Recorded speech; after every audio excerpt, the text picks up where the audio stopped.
Hey guys. All right, sorry. So I'm having a lot of trouble with this program crashing. So I apologize that my picture's already marked up. So really quick review when we're talking about solving equations, we're always going to try to get all the bags on one side and all the coins on the other side of the equal sign. So if you take a look, we'll look at our first one here, right? And we have two bags and I have these 5 coins. And then on this side I have coins. So I know I want to get rid of these 5, and whatever I do to one side, I have to do to the other. So if you've noticed, I've already crossed these out, and I want to be able to see them because later we're going to need that when we come over here to this column. So I don't want to cross them off so that I can't see it at all. Okay, so just kind of like a line through it. So I get rid of my 5 here. So I'm going to write. Okay, so when I subtract is my fancy word, right, for saying get rid of that. I'm doing my 5 coins from each side because remember what I do to one side of my equals, I have to do to the other. And then I'm going to have 6 coins remaining. I'm kind of writing this to keep track so then later that will help me to check in when I come over here to solve this, okay? Now, once I have these 6 coins, I have to take a look at how many pouches I have.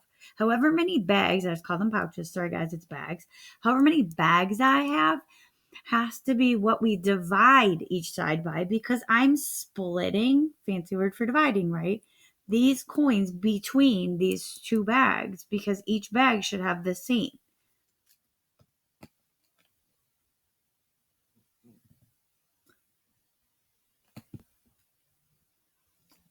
Sorry, my dog got in the way as I was taking that off. Okay, so anyway, so hopefully you got that. We divided each side by 2. That's what these pictures are. I circled 2 groups and I kind of drew my lines to show what went to each bag. So there should be 3 coins per bag. That's where we get that. Now on the next one, I have coins and then I have bags and coins. And I'm sorry, guys, I accidentally crossed off my bags. I did not mean to do that.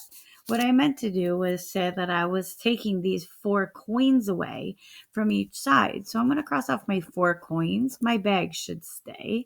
These are my coins. So I should be left with 6 coins. That's what we have, right? And here's my 6 coins. Now I have 3 pouches. So I'm going to divide each side by 3. When I divide each side by 3, you see that I have 2 coins per bag. Okay, and down here we're going to write x equals 2. On this next one, you'll notice we have bags and coins here and only coins here. So hopefully you figured that out by now, right? We're going to remove or subtract these coins so we only have bags on this side and all the coins are on that side. So if there are 4 here, we're going to take away 4 from the other side as well. So we should see when we take away the 4 coins from each side, we have 8 coins remaining here and we have 2 bags remaining here. So now that we have our bags, we have to split up or divide these coins by how many bags are over here. So there's 2 bags, so we're going to make 2 groups. So as you see, when we divide each side by 2, which is what we did, right? We have our 2 bags and we're splitting up those coins into 2 groups. So I have 4 coins per bag. Sorry, I started to write each bag has, but I figured I'm going to start with the 4 because that's how I typed it in. So if you notice, we're back onto the next problem, and this problem has bags here and it has bags and coins here. So now this is where we're going to take care of all of our bags first. So we have to make sure that we can do the same to each side. So if you notice, we have 3 here and 2 here. That means that I have to look at the smaller number. Even if this, I mean, we know this automatically just because it has the coins. I know I had to take away these bags because there's no coins on this side. But if it were both on both sides, which you'll see later, we need to look at it that way. So we're going to get rid of these 2 or subtract 2 from each side. I kind of jumped ahead to show you when I subtract my 2 bags from each side, I only have 1 bag here and I have all the coins here. So that tells me right away there's 12 coins per bag. Okay, the next one down, I have my bags and coins, and over here I have just coins. So right away I know I have to get rid of these coins that are with the bags. So I'm going to subtract 3 coins from each side. If I take 3 there, I have to do 3 on the other side. So when I take away those 3 coins, I have 27 coins remaining here, and I have these 3 pouches. So, sorry, 3 bags. I keep wanting to call them pouches. So when I take these bags, now I'm going to have to divide these coins that remain between these 3 bags. So I'm going to divide each side by 3. So when I split these up or divide, right? And I just wanted something fun, but I don't think that's so nice for you guys to be able to see. But I basically circled 3 groups, and each group has 9. When I come down to this one, I have bags and coins, bags and coins. This is what I was talking about, right? So now I have to take a look to decide. Well, if I have 3 bags here and 3 coins, and I have 2 bags here, I know I can take away 2 from each side. And remember, I'll always start with my bags. So I'm going to take away 2 bags from each side. When I take away my 2 bags from each side, I'm left with 1 bag here and 3 coins, and then coins here. So now that I know that I have the bag here, I have to get rid of these coins. So I'm going to subtract 3 coins from each side. And when I do that, when I subtract my 3 coins from each side, then I'm left with just coins here and 1 bag here. So I know I have 9 coins per bag. All right, we're back at the same idea, right? Here I have bags and coins. Here I have bags and coins. I know right away I have to take care of my bags first since there's 2 here and 5 here.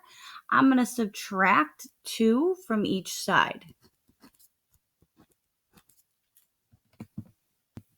When I subtract my 2 bags from each side, then I'm left with some bags over here with coins.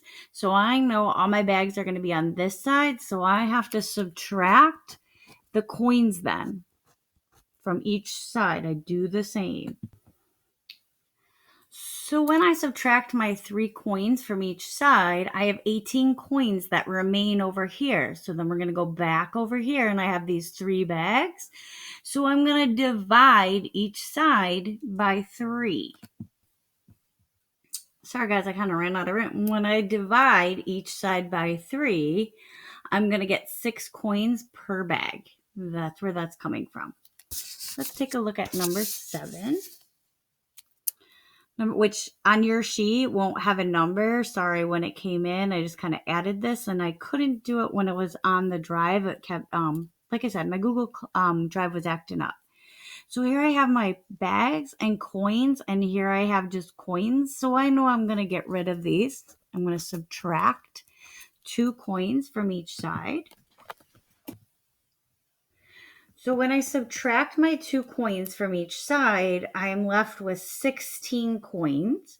And over here I have 4 bags. So I know that I'm going to divide each side by 4. So when I divide up my coins into 4 between the 4 bags, I end up with 4 coins per bag. Take a look at number 8. So number 8, I have bags and coins here and only coins here, which tells me I have to subtract these coins. Turn to the back. I'm going to subtract 6 coins from each side. So when I subtract my 6 coins from each side, oops, I forgot. I have 6 coins that are remaining, and I need to divide them evenly between these 3 bags. So I'm going to divide each side by 3. Okay, so when I divide each side by 3, and that's why I made 3 groups, each group has 2. So there's 2 coins per bag. All right, number 9, almost done, guys. There's 3 bags here and 2 bags here, and we have coins on each side. So that tells me that I'm going to get rid of or subtract 2 pouches. I want to call them pouches. 2 bags from each side. So when I subtract my 2 bags from each side, I'm left with 1 bag here and 3 coins.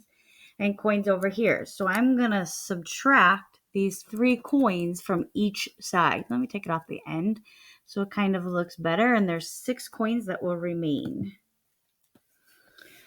So once I took away those 3, I had my 6 coins that remained.